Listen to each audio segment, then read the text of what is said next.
Afrika qitəsinin şimal-qərbində yerləşən bu ölkə haqqında çox adamın məlumatı yoxdur.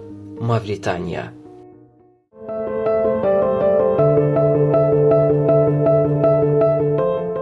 1 milyon kvadrat kilometrə yaxın nəhəng ərazisi olan dünyanın 29-cu ən böyük ölkəsidir. Ərazisinin son dərəcə böyük olmasına baxmayaraq, ölkənin 90%-dən çox hissəsi tamamilə quraq səhra ilə örtülüdür. Belə böyük torpaq sahəsinə malik olan bu Şimali Afrika ölkəsində cəmi 4,5 milyon insan yaşayır. Bunun əsas səbəbi olduqca sadədir. Ölkə böyük bir quraqlıq, nəhəng toz fırtınaları və iqtisadi çətinliklərlə mübarizə aparır. Bura tam mənası ilə səhra ölkəsidir. Ölkənin şimalında Mərakeş tərəfindən ilhaq edilən və faktiki olaraq Mərakeşin idarəsində olan Qərbi Saxara yerləşir. Xatırladaq ki, Qərbi Saxara 1975-ci ilə qədər İspaniyanın müstəmləkəsi olub və sonradan tərk edilmiş bir səhra bölgəsinə çevrilib. Hazırda isə Mərakeş bu ərazinin demək olar ki, hər yerində öz hökmranlığını sürdürür. Mavritaniyanın cənub sərhədləri Senegal və Mali ilə həmsərhəddir. Qərbdə isə Şimali Atlantik okeanı ilə əhatələnir. Şimalında isə Əlcəzair yerləşir. Əslində, Mavritaniya həm səhra ölkəsi, həm də okeanla sərhəddə olan nadir ölkələrdən biridir. Afrikada həm səhra, həm də okean sahili olan digər ölkə isə Cənubi Afrikadakı Namibiyadır. Mavritaniya 1960-cı ilə qədər Fransanın idarəsi altında olub və həmin ildən etibarən müstəqil dövlət kimi mövcuddur. Lakin ölkədə əsas danışılan dil fransız dili deyil, çünki fransızca burada ərəb dilindən sonra gəlir. Mavritaniya xalqı İslam dininə inanır və rəsmi dil ərəb dilidir. Lakin bu cəmiyyət əslində ərəblərdən ibarət deyil. Şimali Afrika xalqları berber mənşəlidir və xüsusilə səhra həyatını yaşayanlar öz ata-baba dilləri olan berber dilində danışırlar. Hətta ölkənin adı da bir zamanlar mövcud olmuş Berber krallığı Mauritaniyanın adından götürülüb. Bu səhra xalqının torpaqları kənd təsərrüfatı üçün son dərəcə əlverişsiz və quraq olduğu üçün insanların əsas məşğuliyyəti heyvandarlıqdır və onlar əsasən ət məhsullarına üstünlük verirlər. Ətdən əlavə, yerli xalq xurma və yer fıstığından da istifadə edir. Digər əsas dolanışıq vasitələri isə balıqçılıqdır. Afrikada dənizə çıxışı olan hər bir ölkə balıqçılığı həm dolanışıq, həm də sağ qalmaq üçün əsas vasitə kimi görür. Mavritaniyanın ən məşhur yeməyi isə kuskusdur. Bu yeməyi Əlcəzair və Mərakeşdə də görmək mümkündür, çünki onlar da oxşar yeməkləri istehlak edirlər. Berber toplumlarında düyünün yerini tutan və üstünə adətən iri ət parçaları əlavə edilən bir yeməkdir. Bu baxımdan Əlcəzair və Mərakeşə getsəniz, Mavritaniyada ciddi mədəni fərq hiss etməyəcəksiniz. Orta ömür uzunluğunun cəmi 46 yaş olduğu bu torpaqlarda uzun və rahat bir həyat yaşamaq təəssüf ki, olduqca çətindir. Ölkə uzun illər boyunca resurs çatışmazlığı və pis idarəçilik səbəbilə dünyanın diqqətindən kənarda qalıb. Bu səbəbdən əgər 2025-ci ildə belə yaşadığınız ölkənin coğrafiyası və iqtisadiyyatı sizə firavan bir həyat vəd etmirsə, orada yaşayan bir insan olaraq ömrünüzün qısalması qaçılmazdır. Bununla yanaşı, ölkə demək olar ki, heç turist qəbul etmir. Qonşuluğundakı Mərakeş turistlərlə dolu olduğu halda Mavritaniya bu sahədə pasiv və zəifdir. Xüsusilə qərb ölkələrindən gələn turistlər burada görməyə dəyər bir şey olmadığını düşünür və turizm şirkətləri də bu ölkəyə tur təşkil etmirlər. Lakin yenə də Mavritaniyaya səfər etsəniz, orada ilk diqqətinizi çəkən şey gənc əhalinin çoxluğu olacaq. Ölkə əhalisinin 40%-nin yaş ortalaması 20-dən aşağıdır. Ərəb mədəniyyətini mənimsədiklərinə görə ərəb dünyasından bir çox adətləri qəbul ediblər. Məsələn, yeməyi sağ əlləri ilə yeyir və sol əllərini istifadə etmirlər. Ölkə ciddi sünni müsəlman əhalisinə sahib olduğundan qadınlar heç vaxt qollarını və ayaqlarını açıq qoyan geyimlər geyinməzlər. Turist olsanız belə açıq-saçıq geyinməkdən çəkinməlisiniz. Əks halda yerli əhalinin narazılığı ilə qarşılaşa bilərsiniz.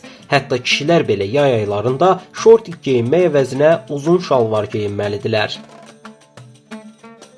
Mavritaniyalıların içdiyi çaya isə Tahiti deyilir. Adi bir Mavritaniyalı gündə orta hesabla 3 dəfə çay içir. Bu çay Əlcəzair və Mərakeş kimi yerlərdə də geniş yayılıb. O enerjini artırır və tərkibinə görə espressodan daha güclüdür. Ölkənin paytaxtı Nouakchott isə Mavritaniyanın ən qərbində yerləşən bir liman şəhəridir. Atlantik okeanı sahilində yerləşən bu şəhər Mavritaniyanın ən sıx məskunlaşmış və balıqçılıq səbəbindən ən işlək şəhəridir. Şəhərdəki binaların əksəriyyəti azmərtəbəli tikililərdən ibarətdir və müasir həyatın hündür polad binalarına sahib deyillər. Şəhərin köhnə bir tarixi demək olar ki, yoxdur. Bura keçmişdən bəri həmişə səhra bölgəsi olub və qədim insanlar belə bu quraq, ağacsız, susuz torpaqlarda məskunlaşmağı üstün tutmayıblar. Məsələn, ölkədə ilk yaşayış məntəqələrinin 500-cü illərdə bölgəyə gələn bərbər tayfaları vasitəsilə formalaşdığı deyilir. Sonrakı illərdə İslamın yayılması ilə Mavritaniya ərəblərin fəthlərinə məruz qalıb və bərbər icması 100 illərlə ərəblərin idarəçiliyində olub. Paytaxtın ətrafındakı kiçik qəsəbələrdə isə asfalt yol tapmaq demək olar ki, mümkün deyil. Keçid yolları torpaq yollarla əhatə olunub və bir avtomobil keçərkən toz dumanı havaya qalxır. Hər ailənin avtomobili olmadığı üçün yaşayış məntəqələrində eşşək arabası sürən insanları motorlu nəqliyyat vasitələrindən daha çox görəcəksiniz. Mavritaniya pullarının üzərində isə ölkəyə aid bəzi simvollar mövcuddur. Məsələn, balıqçılığın mühüm yer tutması səbəbindən 1000 Mavritaniya pul vahidinin arxa tərəfində bir gəmi təsvir olunub. Digər əskinaslarda isə çöl iqliminə görə dəvə, dini inanclarına görə isə Quran təsvir edilir. Bu baxımdan ölkə dünyəvi sistemə sahib deyil, əksinə prezident üsul idarəsi ilə İslam qaydaları çərçivəsində idarə olunur. Bu gün bir ABŞ dolları 40 Mavritaniya pul vahidinə bərabərdir. Əslində bu baxımdan onların pulları çox da dəyərsiz deyil, çünki daha inkişaf etmiş Balkan ölkələrində yerli valyutanın dollar qarşısında dəyəri daha aşağı ola bilər. Ölkənin bayrağı isə Maldiv bayrağına çox bənzəyir. Ortada əhali 100% müsəlmandır. Mavritaniya bayrağı da Maldivlər kimi qırmızı və yaşıl rəngə sahibdir. Çox güman ki, yaşıl rəng İslamı simvolizə edir. Bayrağın ön tərəfində isə sarı rəngdə bir aypara və ulduz var. Günümüzdə isə Mavritaniyalılar özlərini səhraların hökmdarları adlandırırlar. Hətta dünyanın ən uzun səhra qatarları məhz bu torpaqlardan keçir. Mavritaniya müxtəlif ölkələrə dəmir, mis və balıq ixrac edir. Bugün istifadə etdiyiniz bəzi dəmir məhsulları bəlkə də Mavritaniya mədənlərindən çıxarılmış ola bilər. Səhraları yara-yara keçən bu mədən qatarlarına bəzi turistlər macəra yaşamaq üçün qanunsuz olaraq minirlər. Ölkənin daxili bölgələrindən liman şəhərlərinə qaçmaq istəyənlər də bu qatarlarla qaçaraq fərqli macəralara atılırlar. Geridə qalmış bu Şimali Afrika ölkəsində isə bir sıra müsbət inkişaflar da baş verir. Bu yaxınlarda Mavritaniyada qaz ehtiyatları aşkar edilib və bir neçə il ərzində ixracatın başlanacağı bildirilir. Məşhur qaz şirkəti BP-yə görə Mavritaniyanın hazırki qaz ehtiyatı təxminən 1400 milyard kub metrdir və bu il qaz hasilatına başlanacağı gözlənilir. Ölkədə olduqca maraqlı bir mədəniyyət də mövcuddur. Mavritaniya boşanmış qadın bazarına sahibdir. Bəli, düz eşitdiniz, dul qadınlar bazarı.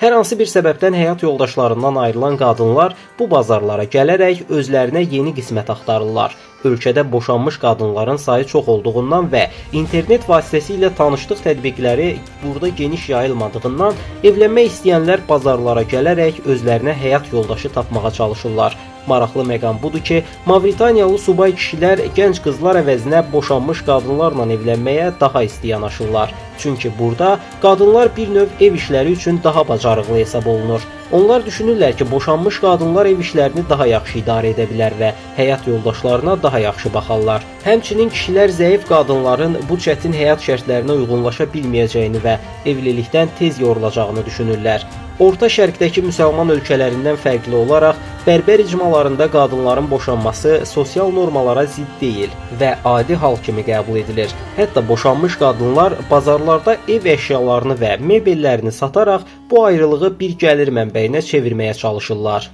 Çünki Mavritaniyada boşanan qadınlara heç bir əmlak və ya təzminat verilmir. Bir qadın və kişi boşandıqda evdəki bütün əşyalar qadına qalır. Boşanmış qadın isə bazarlarda həm ev əşyalarını satır, həm də özünə həyat yoldaşı axtarır. Bəs Afrikanın bu quraq ölkəsində kişilər hansı sahələrdə çalışırlar? Burada müxtəlif mədənlər var. Sadəcə bu ölkə deyil, bütünlüklə Afrika qitəsi zəngin mədən yataqlarına sahibdir. Buna görə də tarix boyu fransızlar, ispanlar və ingilislər bu torpaqları müstəmləkəyə çevirərək istismar ediblər.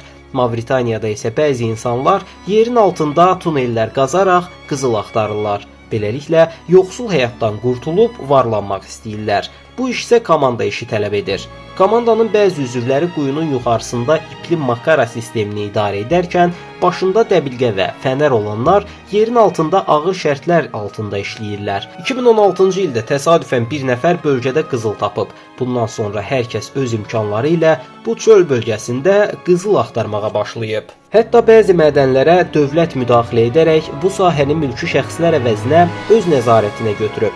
Balıqçılıq və heyvandarlıq hər nə qədər kişilər üçün əsas peşə sahələri olsa da, burada işləyənlər zənginləşməyin çətin olduğunu anlayır və daha ağır işlərə girərək qısa zamanda varlanmağa çalışırlar. Mavritaniyada dünyada bənzəri olmayan bir kənd var, Dalikumbe. Bu kənddə insanların yarısı doğuşdan görmə qabiliyyətindən məhrumdur. Kənd sakinlərinə bu vəziyyətin səbəbi soruşulduqda bunu Tanrının iradəsi kimi izah edirlər. Qısaca, Mavritaniya dünya üçün sirli, lakin içərisinə girdikdə çox fərqli hekayələri və ənənələri olan bir ölkədir.